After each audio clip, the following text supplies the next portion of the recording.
Halo, sebelumnya Assalamualaikum warahmatullahi wabarakatuh. Kami dari kelompok 2 Pancasila ingin membuat video tentang implementasi peduli lingkungan. Apa sih pentingnya peduli lingkungan?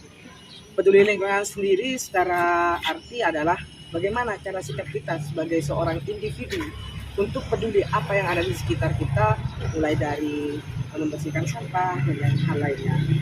Nah, seperti yang kita tahu, pada zaman seperti ini, pembuatan limbah plastik dan lainnya itu sangatlah banyak sekali, sehingga menyebabkan terjadinya penumpukan sampah plastik, sehingga hutan lahan hijau sekarang itu mulai meninggi akibat limbah-limbah tersebut. Nah, bagaimana sih cara kita untuk menyelesaikan kasus-kasus tersebut?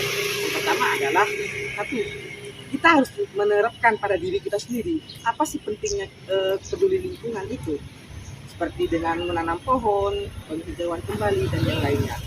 Kalau kita ambil garis lurus dari tahun ke tahun, secara artikel mengatakan bahwa sampah di Indonesia itu menaik secara signifikan, diakibatkan karena satu, meningkatnya jumlah penduduk, sehingga kebutuhan mereka kan semakin melonjak, dan yang lainnya juga seperti kebutuhan material yang terus meningkat, sehingga mengakibatkan hutan-hutan itu akan semakin berkurang, sehingga sampah plastik juga akan menimbulkan dampak yang efektif, dampak yang sangat negatif bagi kedepannya, apalagi misalnya di laut, mau di sekolah dan yang lainnya.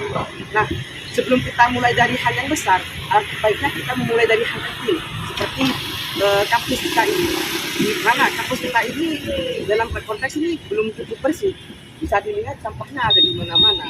Oleh karena itu, sebelum kita melakukan tindakan yang lebih jauh lagi, alangkah baiknya kita lebih ke acara pembelajaran yakni di daerah kampus, supaya kita dapat belajar dengan aman dan nyaman. Kan ada beberapa jenis sampah di lingkungan sekitar kita, yaitu ada dua jenis, yaitu organik dan anorganik.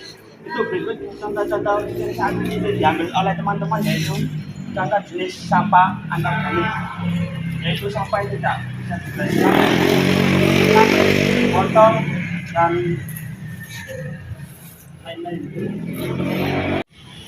Sementara sampah organik merupakan salah satu jenis sampah yang bisa dijadikan pupuk kompos. Jenis sampah ini berlawanan dengan sampah anorganik karena sangat mudah membusuk. Beberapa contoh jenis sampah organik antara lain adalah sisa-sisa makanan, sayuran, dan dedaunan.